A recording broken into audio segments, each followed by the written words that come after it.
The opposite of love is not hate, it's indifference. The opposite of art is not ugliness, it's indifference. The opposite of faith is not heresy, it's indifference. And the opposite of life is not death, it's indifference. And this week's opening quote comes from Elie Wiesel. Welcome to Surviving the Matrix, ladies and gentlemen. My name is Maxwell Igan. It's a pleasure to be with you once again, and I will be your host for the next hour.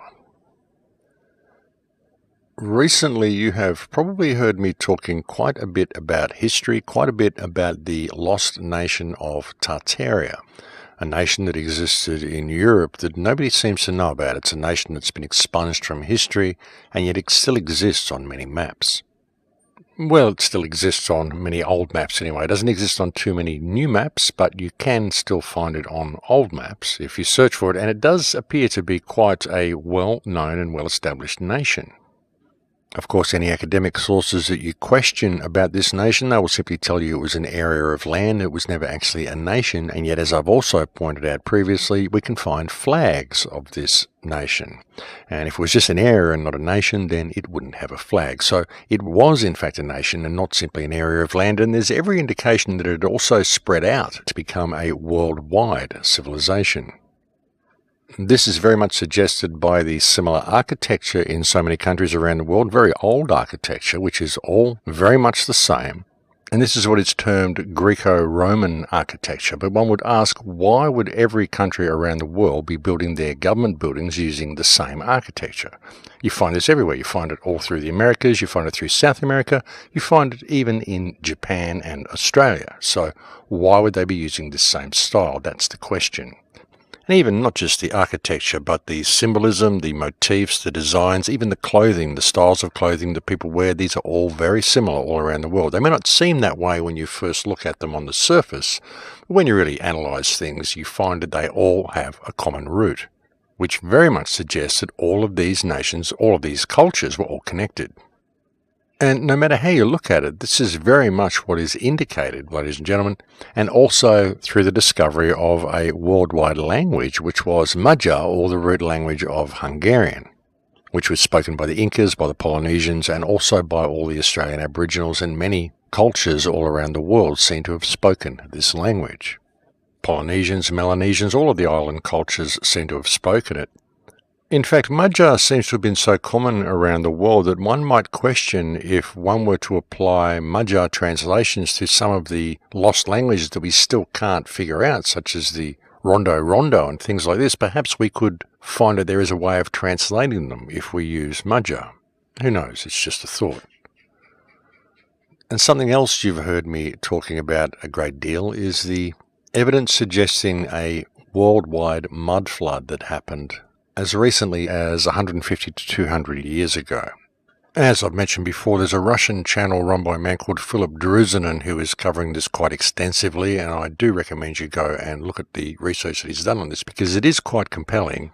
And you'll find that there is evidence of this mud flood that exists everywhere. I mean, it did happen, folks, and it was a physical flood, but it was not water, and it was an event that covered virtually the entire world. We can find evidence of this flood across Europe, across the Americas, even here in Australia.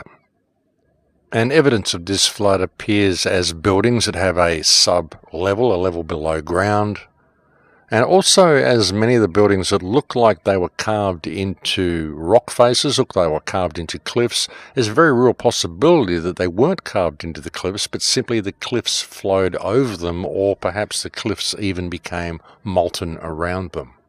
But however it happened and however it manifested, suffice to say there is a good deal of evidence to indicate that the mud flood is a very, very genuine event, and it's very likely that it occurred in the mid to late 1840s. And there's a lot of people who've been putting a lot of research into this, and a lot of information is being uncovered about what has truly happened in the past. And our history appears to be very, very different to what the mainstream has taught us, to what we've learned in academic institutions, what we learned in schools. In fact, none of what we are taught in schools of what our history is backed up by physical evidence. All the physical evidence says something quite different. And there may be some people that would debate that. They'd say, well, no, we've got a lot of physical evidence to support the official timeline. But really, when you look at the physical evidence, you can construct any story you want to make it sort of fit with the evidence. But you have to leave a great deal of it out, which is why there's so many great mysteries and anomalous objects and all the names they think up for all the things they can't explain. And ultimately, folks, if there's one artifact that is out of place, then the official version is wrong. And there are literally hundreds of artifacts that are out of place, if the official version is to be believed at all.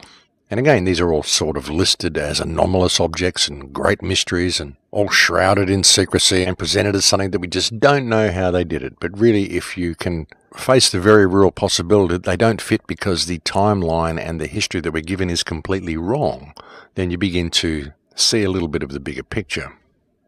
And it is wrong, folks. Our history is wrong. I have no qualms in saying that. It's completely wrong. Most of it has been completely fabricated, and I would suggest that it's been done absolutely deliberately for a very specific reason. The question is, how did they do it? How did they erase history so effectively? And what really happened?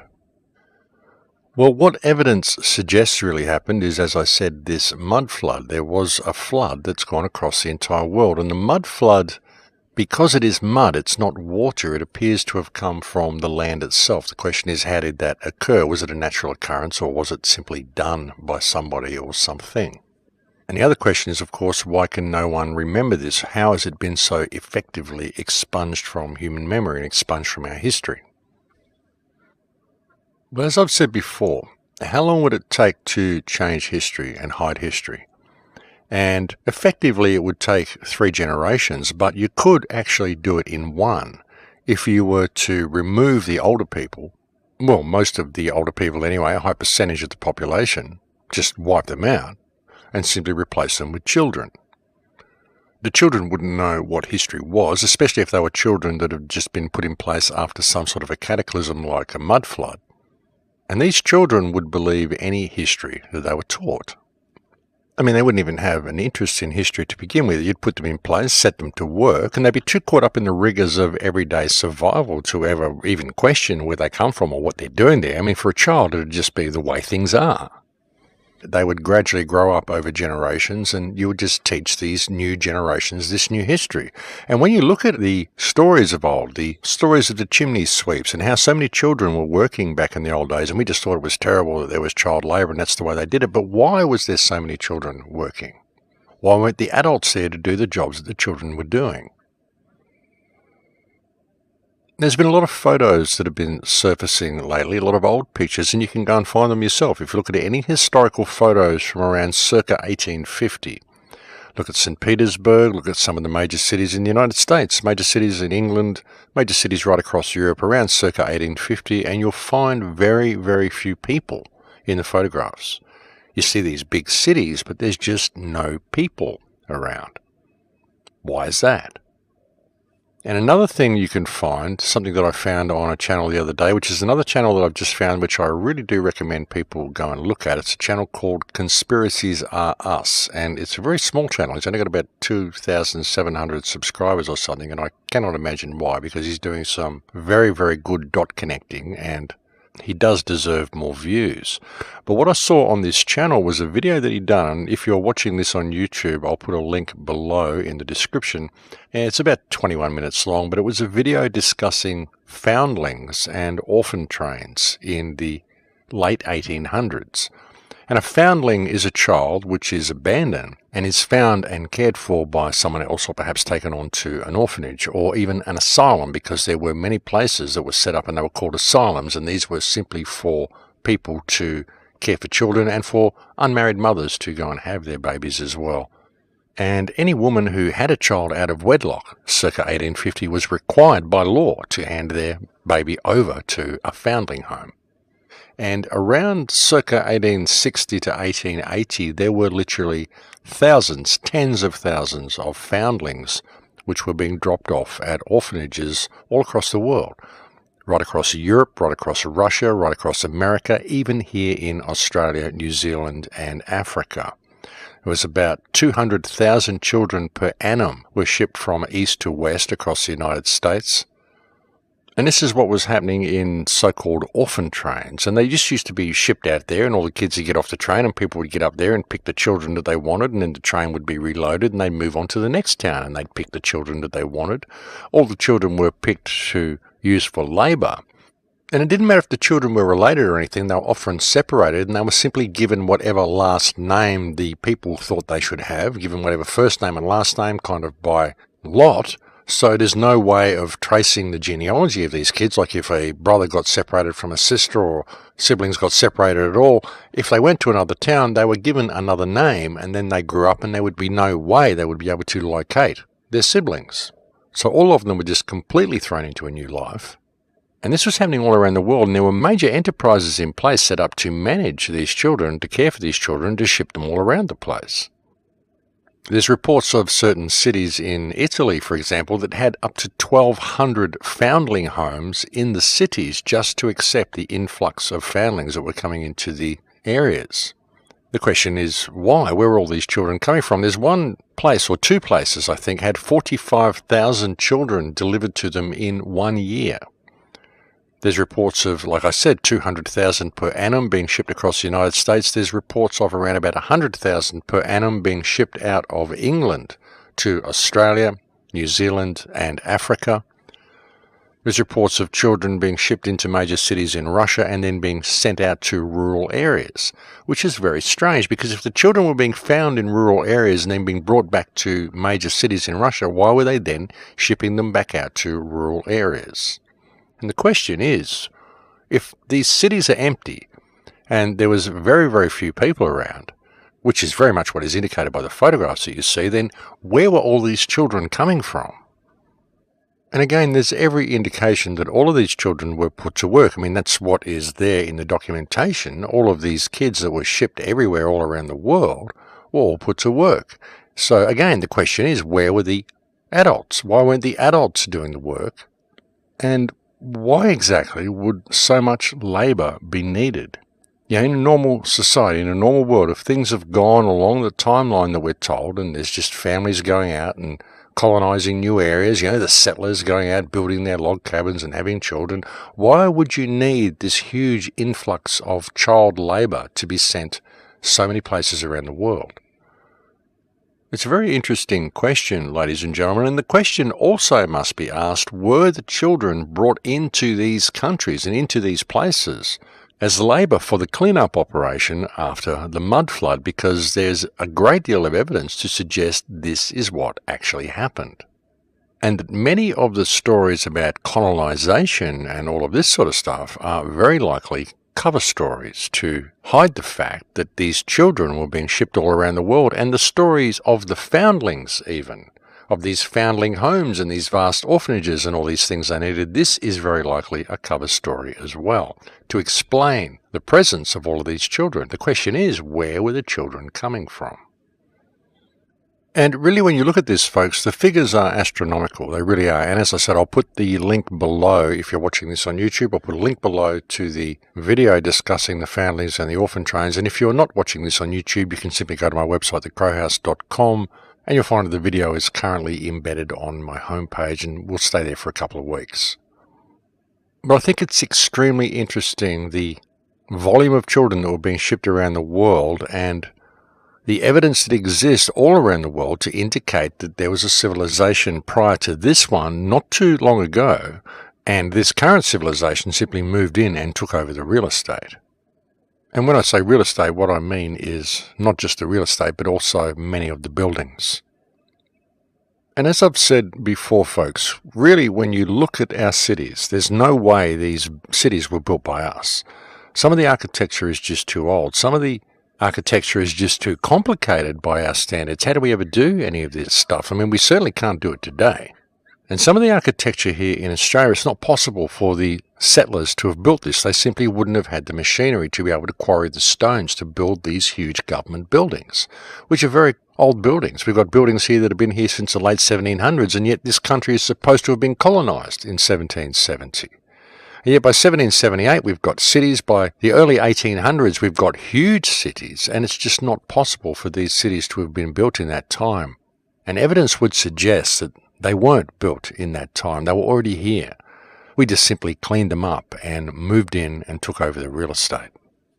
And of course, when you consider that, then you've got to ask the question, well, what happened to all the people that were in the cities before we came and did the cleanup?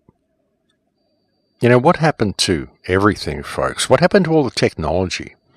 Some of the technology that exists in these old buildings, and a lot of them, as I've said before, some of the buildings like churches and some of these very, very complex structures you see around the place, they don't really look like buildings. They look like they're machines. They look like they're energy gathering machines. And I think all buildings were designed to actually gather energy.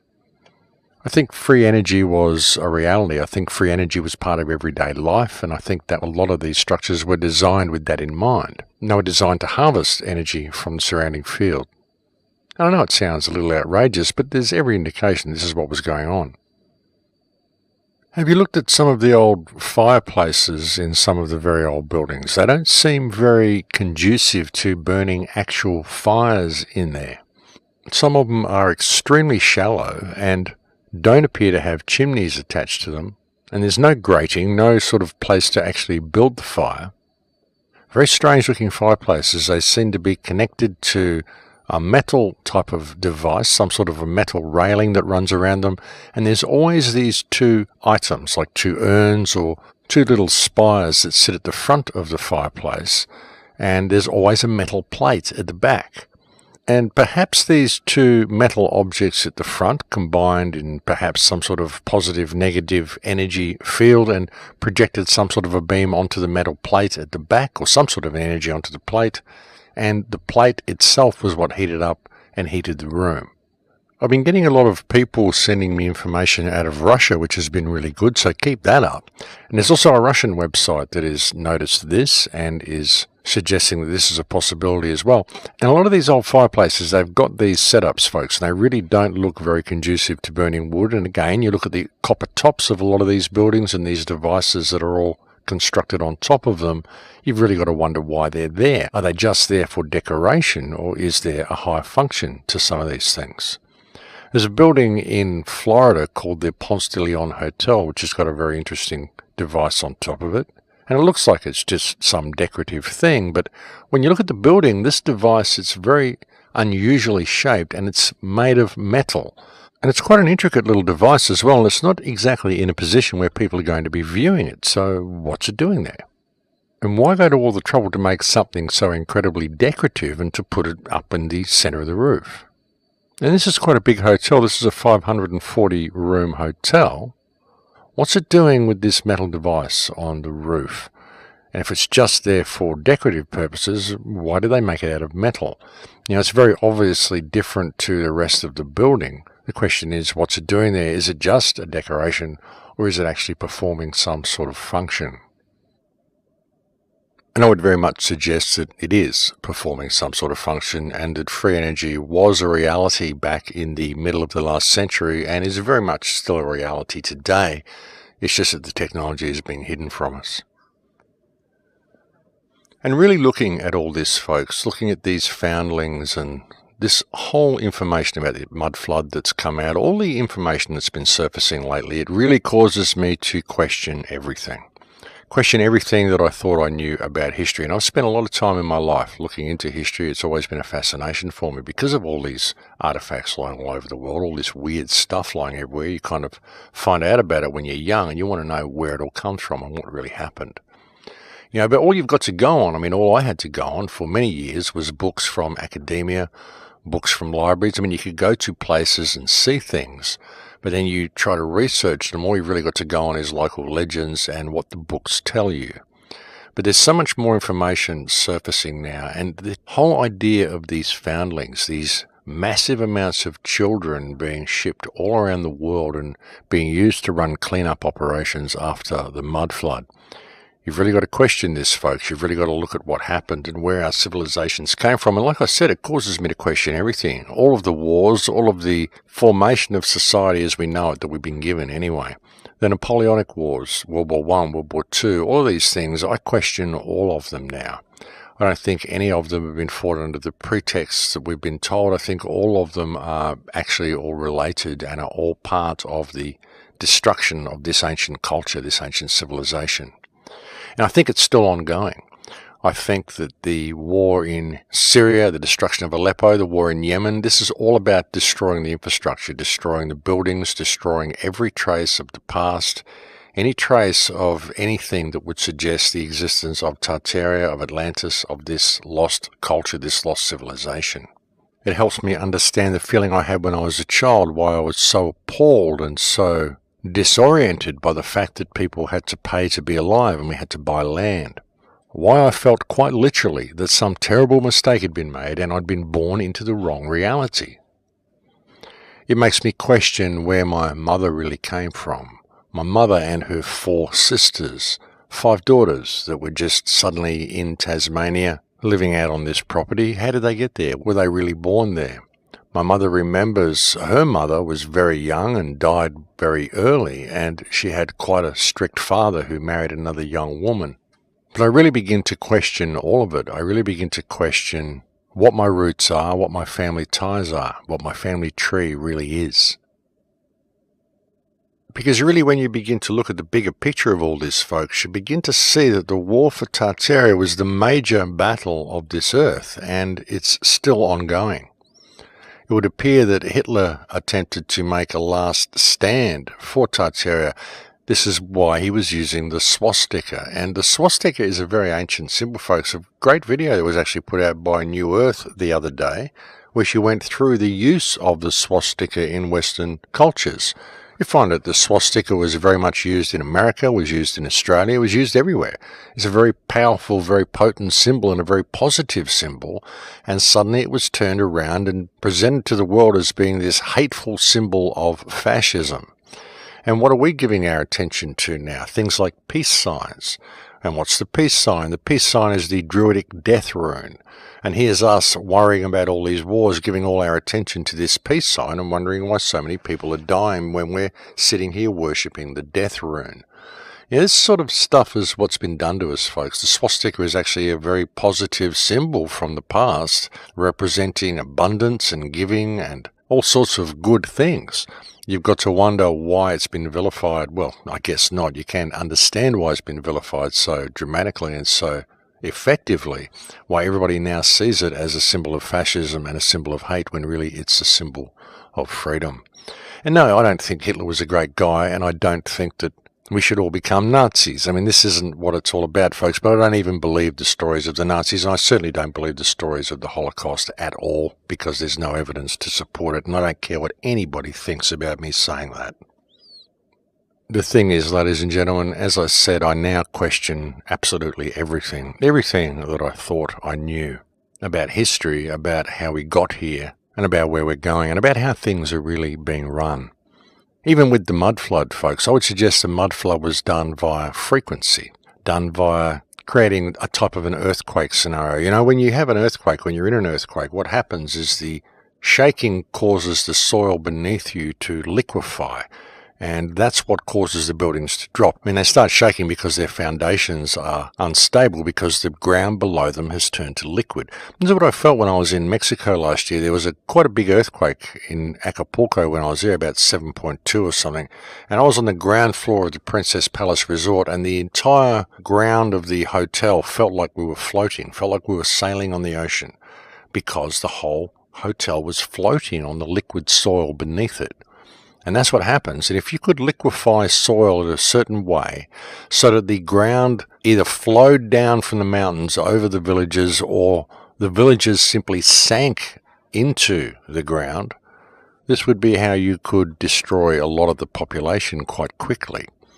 Perhaps you could do it by setting up something like a 5G system, by setting up a whole electromagnetic grid, getting everybody dependent on all this technology and making them carry the technology with them everywhere, and then you could just fry them all whenever you want to, flood the whole place by changing the frequency, flood the whole place with mud, and let the domestic pets do the rest. The dogs would clean up all the mess on the streets. Could be why we're all encouraged to have dogs as pets in cities, folks. I mean, once they run out of food and start running in packs, the dogs would have a field day. You wouldn't even have hardly even any bones lying around the cities left. The dogs would take care of all of that, so that could be a good reason, folks. But looking at all this, I think they are preparing to do it again, pretty soon. I really do. I think we are heading for a new reset, or whatever you want to call it. But I think they are probably deciding that this population is waking up a little bit too much and that it's time to pull the plug on them. And I think that is very much on the cards, folks. I would suggest that is why they are rolling this whole 5G system out. And also things like, as I mentioned a few times before, someone I was speaking to, an engineer that I was speaking to a couple of years ago, who builds bridges and buildings, and he's always built bridges with a 100-year lifespan, but now he's been instructed that the new bridges they're building only need to be constructed with a 15-year lifespan. And that was 2 years ago. So I think we're heading for another reset, folks. I think they're going to do it again. I think they've done it several times before. And as I said, I think history is very different. When I look at this and I really take in the fact that this architecture exists all around the world, really look at the mud flood and really let the concept of these tens of thousands, hundreds of thousands of foundlings being shipped all around the world really sink in. I begin to question everything. Like I said, I begin to question the slave trade, what really happened with the slave trade, how these people were moved around. I question how the white people got everywhere. Were the white people the emissaries of Tartaria? Because it wasn't just black people who were being enslaved. It was everybody who was being enslaved. And not only that, it was mainly children who were being enslaved and sent out as workers all around the world. So who set this whole thing up? Who set it up to have all these races hating each other and fighting against each other and arguing about their past and things that happened in the past, none of which they can be actually sure of occurring at all? Because all we've got is this false history we've been fed. Nothing that we're fed makes any sense at all. Quite literally everything that we're told about pretty well everything has been a lie, ladies and gentlemen. I know that's a really difficult thing for people to come to terms with, and a lot of people don't have time to investigate it anyway because they're too busy running on the treadmill, and a lot of people are just too indifferent to the past. A lot of people don't think history is important because they're too concerned about what's going to happen tomorrow. But folks, I think we have reached break time, so I'll leave it there for now, and we're going to have a break. Thank you for joining me on the air today, and I'll be back to speak to you again in a few minutes. And welcome back to the show, ladies and gentlemen. Yeah, so it's people's indifference to history that has really allowed this cover-up and hiding of this lost civilization that existed so recently, and the hiding of Tartaria and Atlantis and even the mud flood and all of this stuff to be so effectively removed from human memory. And of course, this indifference has been programmed into people. Many people are indifferent without even knowing that they're being that way.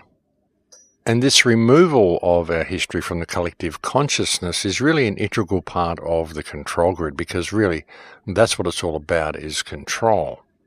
And just returning to the opening quote for a few minutes, indifference and apathy truly are two of the biggest problems we face in the world today, and two of the things that have allowed the system to reach the point of control that it's come to. The issue being that people in the modern world don't really involve themselves in their lives, apart from going out and working and collecting their slave dollars. Most people put more of a focus on their virtual lives than on their real lives. They're more interested in getting likes on Snapchat or Instagram, getting followers on Facebook, than on paying attention to what is happening in the world around them, because that's just all boring news. You don't want to watch the TV, it's just all depressing, and we don't want to hear about wars and all that stuff. Not part of my reality. And that's the way people kind of get through it and don't find themselves overpowered by all the negativity that we see in the world today. It's kind of like some sort of inbuilt defense mechanism that people have. Some sort of means of self-preservation, and the only way they're able to deal with the insanity. But even in that, it's really important that people involve themselves in their lives, and it's very important that people involve themselves in the world. As once said by Plato, the price men pay for indifference to public affairs is to be ruled by evil men, and that is certainly apparent in the world today.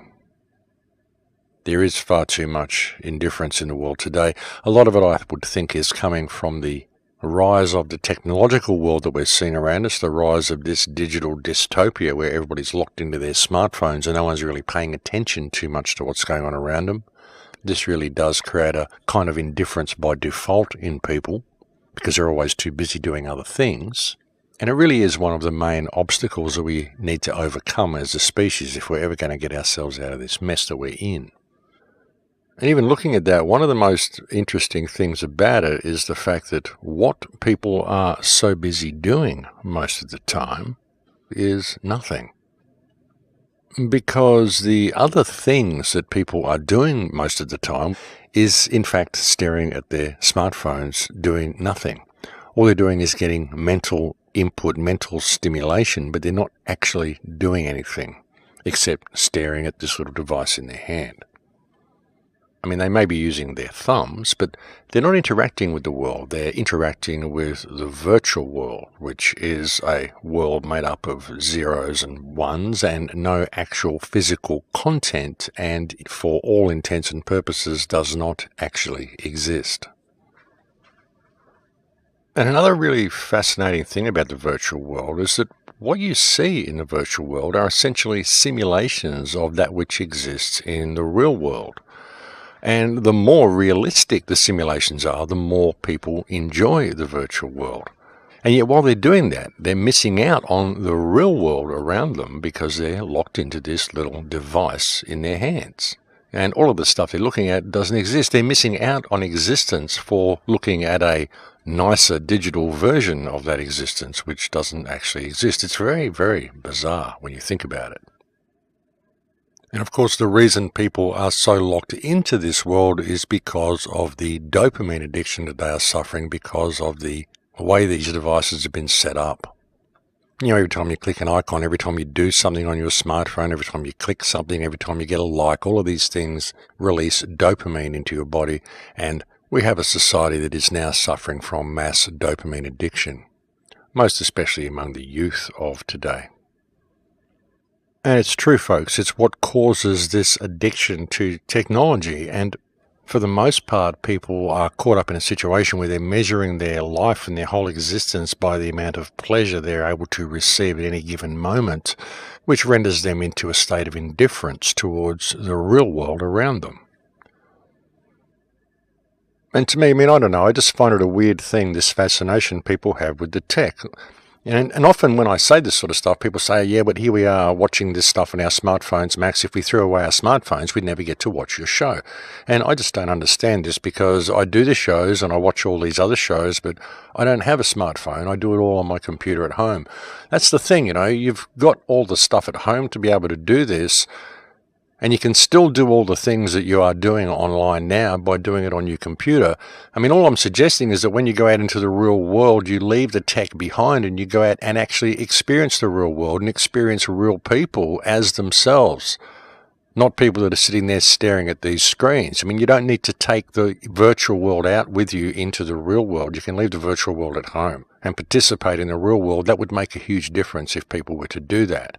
Because all you're doing really is you're taking this surveillance device and this tracking device with you everywhere, and people are often forgetting their life skills or even forgetting how to find their way around their own towns without a GPS. It's ridiculous.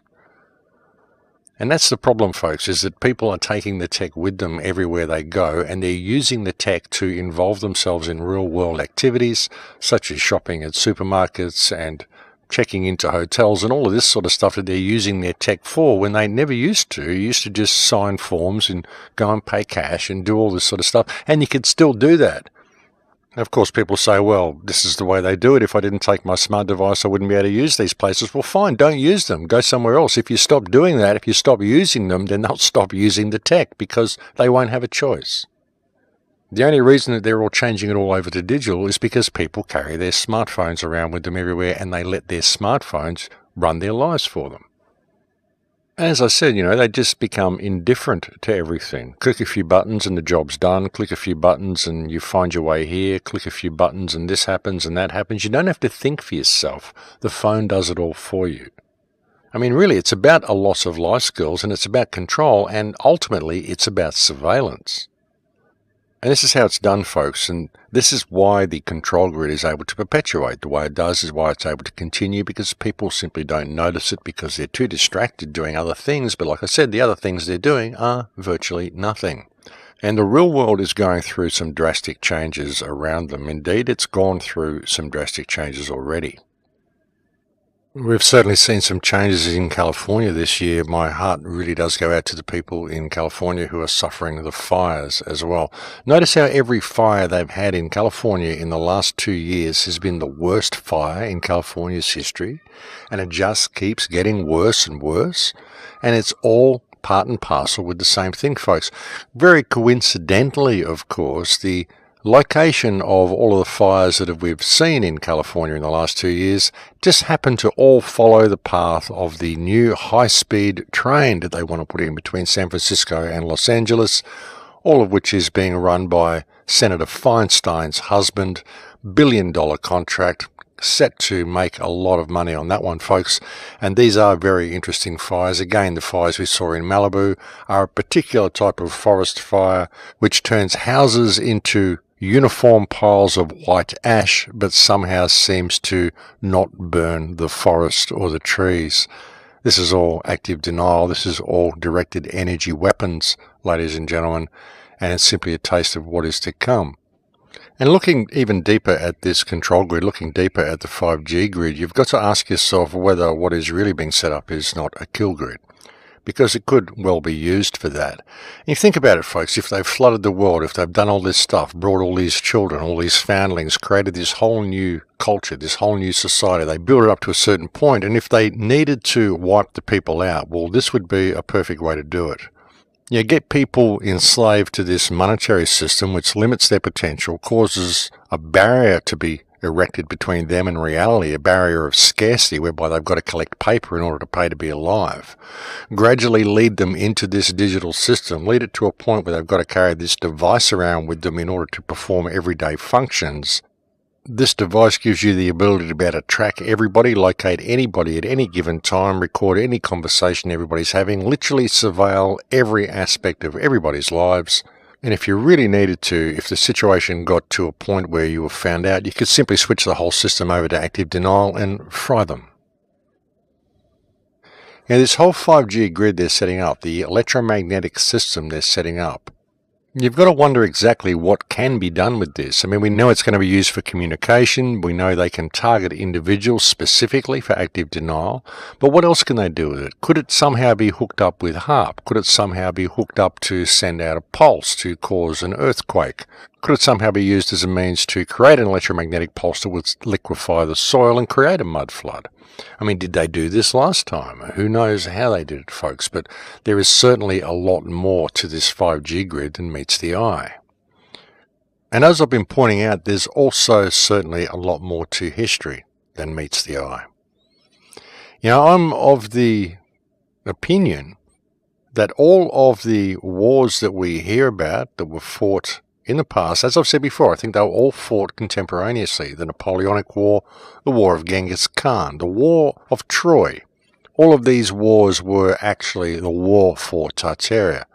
And the colonization that we see around the world, the colonization of Australia, the American War of Independence, and possibly even continuing on to the American Civil War, which happened generally over that same 100 to 200 year period. All of these wars, I would suggest, are cover stories to hide the overthrow of the Tartarian civilization. And I think that it's still ongoing. We're doing it now. All the wars that are being fought now are to continue to wipe out the last traces of this civilization. And the police that we have here and these legal systems that we have here, this is just a prison system, folks, and all the police are prison guards. Even the fact that you can't defend yourself. I mean, if you escalate the level and if you do this and if you do that. Here in Australia, if you defend yourself in any way without calling the police, you've committed a crime. How does that work? You know, the police will tell you that if you pick up a stick to defend yourself against a man, well, you've escalated the conflict, therefore you have just become the aggressor. But what if the guy that is attacking you is 3 times the size of you? Some steroid android fruitcake who's coming and monstering you, and you are not able to pick up anything to defend yourself. You have to call the police, and if you call the police will say, well, no crime's actually been committed yet, so you need to call us after the crime's been committed. So in other words, let him kill you and then call us after he's killed you and we'll go and arrest him. That's how it works in this country. This sort of stuff is absurd, folks. And it's all done to disempower people, to take people's sense of self-worth away, to make people incapable of defending themselves and turn them into easy targets for the system. And the system knows exactly what it's doing, folks, and I would also suggest that the system is in possession of technology that we do not know about. Technology they've always had. I think the technology we're using now is technology that they have always had. It's always been there. It's reverse to the type of technology we should be using. We should be using free energy, ethereal type of technology, all of the stuff which did exist and continued to exist up until about the mid-1800s, and not the sort of technology we're using now, but we're being set up. And you've got to wonder how it's done, whether it's an earthly thing, whether the whole earth is a machine that they use to do this. And who they are is another good question. Another interesting thing that I've seen on another channel is a report about how the oceans are receding. There's a lot of places around the world that are drying up. The oceans are not rising, as we're being told, global warming, melting of the ice caps, the raising of the water levels, all this sort of stuff. Well, it actually appears to be going the other way. Ocean levels appear to be declining all around the world. And not just some places around the world, but there's reports coming from virtually all over the world. And again, in looking at this information, try to put your beliefs of whether you believe the Earth is flat or a globe aside and just look at the information. It doesn't matter what the shape is, okay? We're talking about oceans here, not shape. Because the guy doing the research uses the word globe, there's no point in attacking him if you believe something else. There's a bigger picture. Focus. One person has even suggested that the oceans are leaking through the crust into the Earth, and that perhaps there's a lower ocean that exists below this ocean, another ocean that exists beneath the surface of the Earth. And sometimes that may bubble up and cause floods. Maybe it recedes before it does that, the way a tidal wave goes. Maybe it's all part of the whole mud flood technology. Maybe it's done electromagnetically. Maybe they drain the water out to do something else with it. Who knows? But it's very interesting that we are seeing so many Earth changes and so few people are noticing them. They really are. Not a lot of people are looking at this. Too many people are arguing about the shape of the construct. And I really think that the whole idea of the mud flood and this reset and everything that they are doing is far more important than attempting to determine the shape of the prison that we are in. I really do, folks. We really need to see the urgency of the situation that we're facing. We need to put down all of our stuff with each other. We need to stop fighting. We need to withdraw support from this system and turn and face the control mechanism head on. We really do. Because the only way to get out of this mess, folks, is to return to nature. The only way to get out of this mess is to put down the tech. If people aren't prepared to put down the tech, then we're not going to get anywhere. We're really not. The whole thing has been a setup, and if you can really step back and look at the bigger picture, it becomes pretty obvious how it's all been done. Even leading us into the cryptocurrencies and stuff. I mean, cryptos could work in a sane world, in a normal world, if everything that we've got here, if this whole society had actually progressed the way we believe it did, and the technology had gone through its natural evolution the way we think it did, and it all led us to this point where we've now got these independent currencies, crypto could work really well. But you've got to be concerned about the term crypto. The cryptocurrency, the type of currency you take to the grave with you, the type of currency they introduce just before there's another reset. They burn all the knowledge, they digitize all the information, then they introduce the Kindle Reader for you to read it. So they're starting the fire. Then Kindle Reader kind of disappears into the wayside and you start using Amazon Fire. So they're really burning the information. And then we get rid of all our real currency and we turn it into cryptocurrency, the type of currency we take to the crypt with us. And they do like to tell us what they're doing with all these words and titles that they put on things, so you've got to wonder exactly where we're being led, ladies and gentlemen. And for my part, I'm not really wondering that much anymore. I think I can see pretty clearly where we're being led, and I've been able to see it for quite a while, and I've been attempting to alert people to the fact that we are in a state of clear and present danger. And I think it's important that people do pay attention to this. I really do, folks. I mean, I come onto these shows and I tend to be really cool and calm and polite and eloquent and just give you the information in a way that you can comprehend it, in a way that hopefully will empower you. But, I cannot stress the urgency enough. We really are in a state of urgency, and we really do need to put down all of this squabbling, and we need to step back and look at the bigger picture of how we are being set up and where this is ultimately going to lead to if we don't put down all of our stuff, agree to disagree on whatever issue it is that we believe, and turn and face this problem, turn and face this system, and withdraw support from it by giving support to each other. It's imperative that we do this, ladies and gentlemen. It really is. You know, we are being set up, and we have been set up, and it's been such an effective setup that you really have to wonder if we can ever make it out. But I think we can. You know, I can see a light at the end of the tunnel if we would simply pull support from the system. But if we don't pull support from the system, if we agree to blame each other and blame each race and blame each other's belief system and attack anybody who doesn't agree with our belief system, then we're never going to get anywhere. You know, divide and conquer is the motto, and it is used in every single aspect of our lives. It is used every single day, but it doesn't work if we don't go along with it. You know, if we agree to live our lives in Lakesh, and we agree to disagree on these small issues and realize that what has really happened here is that we have had all the information taken from us so that nobody knows what's going on. And that's why we can fight all day about what we believe and not actually get anywhere, not prove anything, because all we're doing is taking a stance and barking at the people around us to comply with our belief system. And even if they all do comply with our belief system, let's say if everybody in the world suddenly believed the earth is flat, now what? What does it do? What does it achieve? Will you sit there and wait for God to come? Does it mean God exists and now we have to do the right thing? I mean, this is so ridiculous. It's so far from reality. You know, if people need to believe the earth is a certain shape to feel close to God, what is wrong with these people? Honestly. You know, nothing will change if we do not stop complying with the system, and that will not happen until we can understand what the system is. And the system is this smart grid, it's the tech, it's the cities that we're living in. It's all of this technology that we're using, which is so completely opposite to the technology that we had and to the technology that we should be using. I know there's going to be a whole bunch of flat earthers out there who take that completely the wrong way and think I'm attacking flat earth because they just didn't listen. And there's going to be a whole bunch of globe earthers out there who think that because I'm not attacking the flat earthers, I'm supporting the flat earth, and they just didn't listen.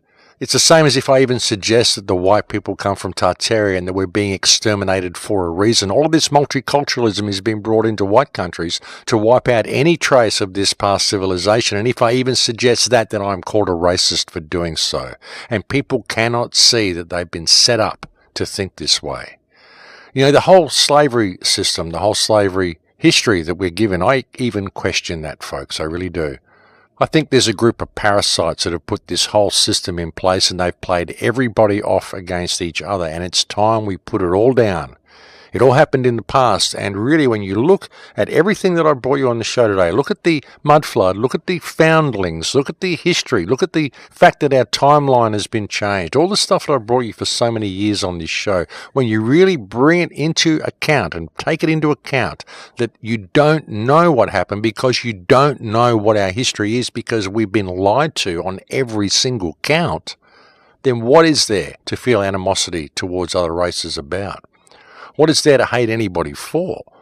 Why would we even blame anybody? Why would we blame the white people for the slavery? Why would we blame any particular race for doing any particular wrong thing when it wasn't the races? It wasn't any race who did anything. It was the psychopaths who run the world who set the whole system up and who played us all off against each other and who took everything we had from us, who brought our ancestors into these countries as children, as slave children, and they worked them to clean up the murder that they had just committed. And we have evolved from that, and we've come to these cities and we've taken them over and turned them into what they are today, thinking that we built it all ourselves, but we didn't. We were put here, and we were put here to do exactly what we're doing now, and we've been set up. The whole thing has been a setup. And I think it's important that people consider this. And I know my words have probably offended a lot of people, but I don't care, folks. I'm sick of people being offended by what I say. I'm sick of people taking things the wrong way. I'm sick of people cherry-picking what I say and taking one sentence and misconstruing it and using it out of context and throwing it back at me. I'm sick of it. If you can't hear what I'm saying, if you don't want to listen to the entire radio show and put it all in context and hear that this is a man speaking from his heart, trying to help this species wake up to themselves, then I don't know what else to do. I really don't. I do what I can. We all do what we can. I'm not some agent. I'm not some devil. I'm not some demon. I'm just a normal person trying to make a difference, the same as everybody else. And you can attack me for my belief systems all you like, but the reality is, folks, that I don't have a belief system. Belief is the enemy of knowledge, and even everything that I've said on the show today, I'm willing to accept the fact that all of it may be completely wrong if I find out something else. I'm quite happy to put it all aside. I'm quite happy to change my opinion on everything tomorrow if more information comes along. And that's just the way I am. This is the quest for knowledge, folks, and ultimately it's a quest for freedom. Because without that, without freedom, there's no point in even being here. There's no point in even being here. And if that isn't the quest of these radio shows, then there's no point in even doing them. Well, we're getting very close to that time again, folks, where it is now the end of the show.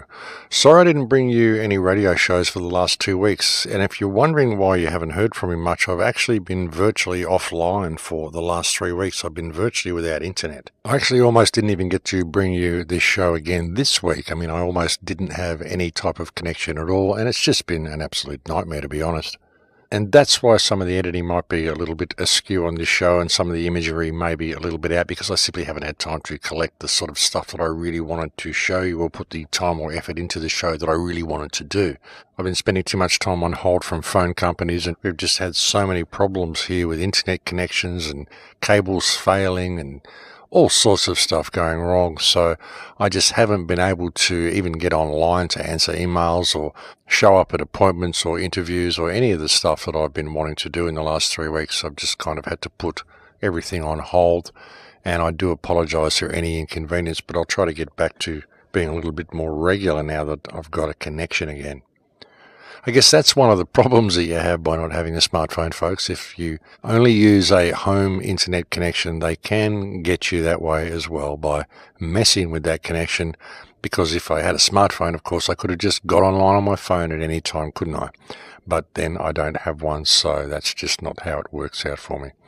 But it's, again, it's what they do. They just want to push you into this and make it too inconvenient for you not to have one of these devices. So that's worth paying attention to. They wouldn't be doing this because they really want you to have the tech and they really want you to have all these conveniences. They're doing it because they want you to have the device on you, and there's a reason for that. But anyway, folks, we have pretty well reached the end of the show. Thank you to all the people who send me so many kind emails. Again, I will be speaking at Acapulco this year in February. That's February 14 to February 17. I'm also doing a gig in Coffs Harbour in January. I think the date is January 18, but I will check up on that for you. But it is a speaking event in Coffs Harbour. The name of the event is Illuminate, and I know that is just going to cause so much flack. I wish organisers of these events would think about the titles that they name them, because I know the conspiracy theorists will have a field day with an event called Illuminate, because if it's named Illuminate, oh my God, it must be the Illuminati. It couldn't possibly be just some random person who likes the name and just decided it would be a good thing to use for the event. No, it must be the Illuminati. This is what I hear from everybody, folks. But all I'm really caring about is that it's an event in Coffs Harbour in Australia, and I actually get to speak to some Australian people and deliver the message to them. So I'm going to go and do the event anyway. And I'll put a link to it on my website sometime in the next couple of days, but it's around about mid-January, and I do urge you to come along to that. It's going to be limited seats, I think, folks, probably only about 120 to 150 people, so you might want to get in early. But that's in January 2019 in Coffs Harbour, New South Wales. I'll be doing another smaller event in Byron Bay the following day, but that is going to be very limited attendance because it's part of a larger workshop, but I'll keep you posted on that one as well. And again, I'm speaking at Acapulco in Mexico in February. That's February 14th to February 17. And these are the only talks that I'm going to be doing in 2019. I really want to put travel on hold, put some effort into the films in 2019, put some effort into my health. and just generally get myself back on track, because I seem to be suffering a little bit of self-neglect at the moment, and I think it's time that I paid attention. No good trying to do this and trying to save the world if I'm killing myself in the process, folks. So perhaps I need to get a little bit of focus and include myself in the picture of things that need curing and things that need healing, not just the world, but also me. But anyway, folks, as I said, that is it for me. I've now completely reached the end of the show. Many thanks to all. Many thanks to my Patreon supporters. Again, I could never do any of this if it wasn't for you. I will look forward to speaking to everybody again next week. Please take very good care until then. In Lakesh.